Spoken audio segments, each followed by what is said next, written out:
Hello everyone. Hello there. Today is an exercise in translation.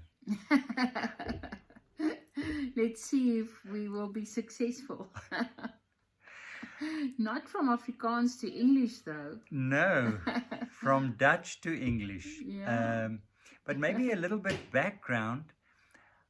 Often when we get home, and I don't know why it is just the way I feel it should be. I love greeting our house, saying, hello house, and then the dogs and the cats, hello dogs, hello cats. It's the appropriate thing to do. One should greet one's things. Okay, tell us about it. I'm telling you about it now. But every time that it rises to the surface and I'm doing it, I'm thinking or I'm reminded of this little Dutch poem. It's a very, very well-known Dutch poem and very popular and famous actually, a poem by the Dutch poet Paul van Ostaaien. And I'm not going to read it in Dutch. I'm going to try and translate it directly into English. I don't know, it's such a nice sound, even if you don't get it completely. The sounds are so playful and All right. read it. Yeah, maybe read it. Okay. The title of the poem is Mark or Mark in English. Mark groets morgens de dingen. This little boy, Mark, is greeting things in the morning. That's the title of the poem. And I'm going to read it now in Dutch, as per instructions. Dag vinkie met de fiets op de vaas met de bloem, ploem ploem. Dag stoel naast de tafel, dag brood op de tafel, dag vissertjie vis met de pyp, en dag vissertjie vis met de pet en pyp, van het vissertjie vis. Goeiedag, dag vis, dag liewe vis, dag klein visselyn myn. So this little boy, Mark, is waking up, or he has woken up, and now he's going into the kitchen, and as he goes along, he greets the things in his house, the things that he comes across, going into the kitchen. And you can actually picture his house. He's walking past a vase, and on this vase is a picture of a boy on a bicycle. And in the vase there's a flower. So he's greeting the vase, and he's greeting the little boy on the bicycle on the vase, and he's greeting the flower in the vase. And then he gets into the kitchen, and he's greeting the chair next to the table, and he's greeting the bread.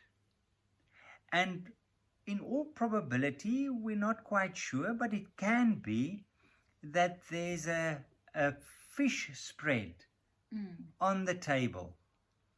And on this, there's a picture of an angler. And he's greeting the angler with a fish. And his hat and his pipe. And his hat and his pipe. Yeah. So he's greeting the hat and the pipe, and he's greeting the angler with the hat and the pipe. And the fish. So he adds it all up, and it's almost as if he drags it all into his world. And it makes it part of his frame of reference. Yeah. And it's very intimate, and there's no distance. How often in this poem do you read mine? Yeah, not at all. No, it's a relationship. Constant. Oh, you said, okay. Where are we? Mine. Dag klein visselyn myn. Yeah. Yeah. So it's not that often, but yeah, it's something that's dear to him. Yes. Yeah.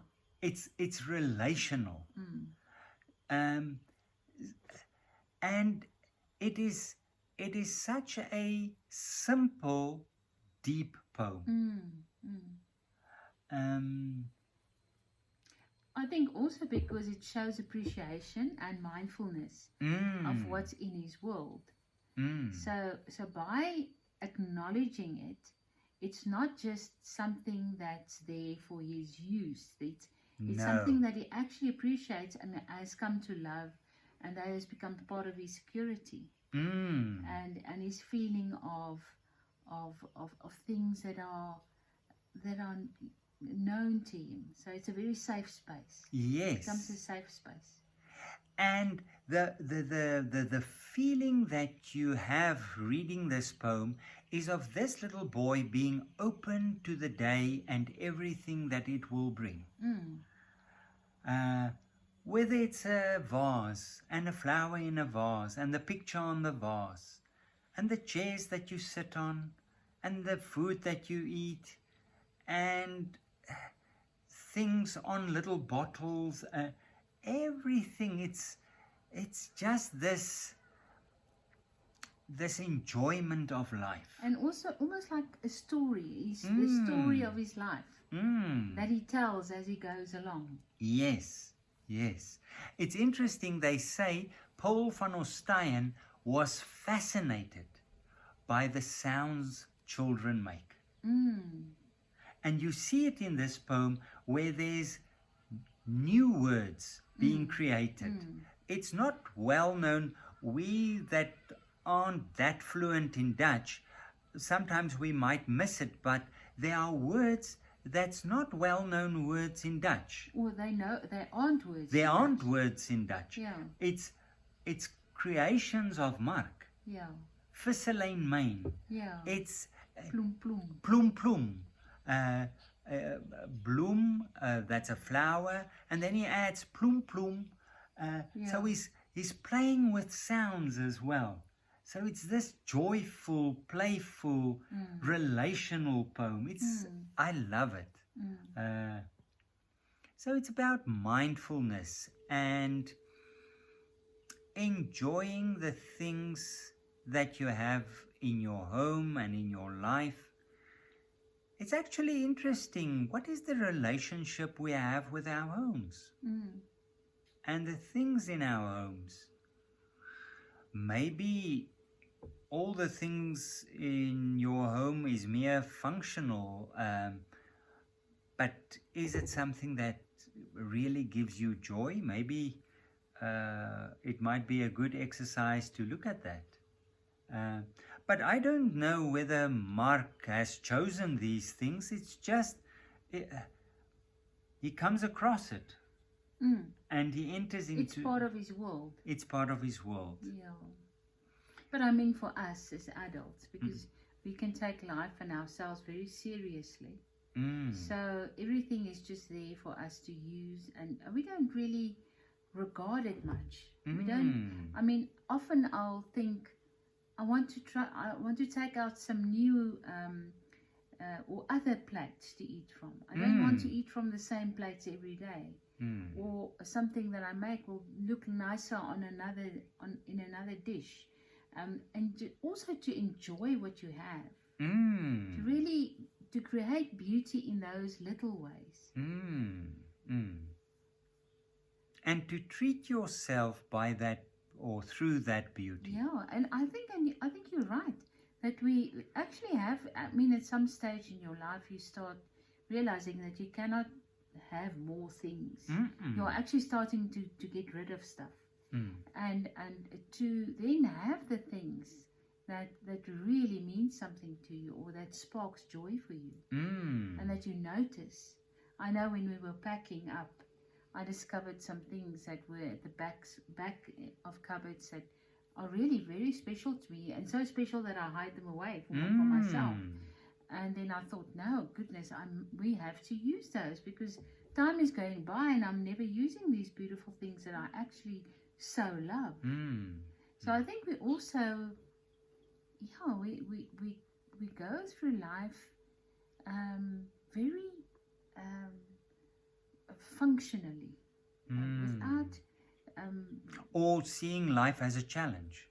Yes, yes. And then we forget to enjoy and just be playful with what's in front of us. Exactly. And I think we don't want to make light or downplay really difficult lives and going through periods of your life where you don't have the energy or you're very downcast or depressed. But I think it does help to find something. The gratitude practice is really a good one too. Maybe even if it's just one or two things a day that you really look out for, that you can feel grateful for. Even if it's just that the sun is shining after many days of rain, or that you do have bread on the table. Yes, and have a chair to sit on. Yes, yes, all of that. It's actually honoring the simple things, because he's not waking up and saying, good day TV screen, good day cell phone, good day PlayStation. Yeah. He's finding joy in this very, very simple things, little pictures. And I think what is important is it plays into a poem by David White, Everything is Waiting for You. That relational stance that we enter into when we enter the day, where he says, we are trying to stay aloof, but everything is waiting for you. It's beautiful. It plays beautifully into this poem by Paul van Ostaaien. And just as a last remark, the Jews have a saying that goes, be very careful what is the very first thing that you do in the morning, because that colors the rest of your day, or it sets the tone. And I find that often the first thing that I do is I look on my cell phone. And before long, I'm lost in social media, and the one thing leads to the other. And my house and my surroundings, I'm lost to that. Yeah, it takes second. It becomes not as important, or you're just not there. Yeah. You're in somebody else's life. Yes. Patata. So, in that sense, also to really be self-disciplined and to notice and be present into one's surrounding and in one's life. Just something lighter, something beautiful that we enjoy. It might be interesting to hear of some of your practices, things that give you joy in your daily program and rhythms. But thank you that we can share this with you. Have a lovely week, everyone. Keep well.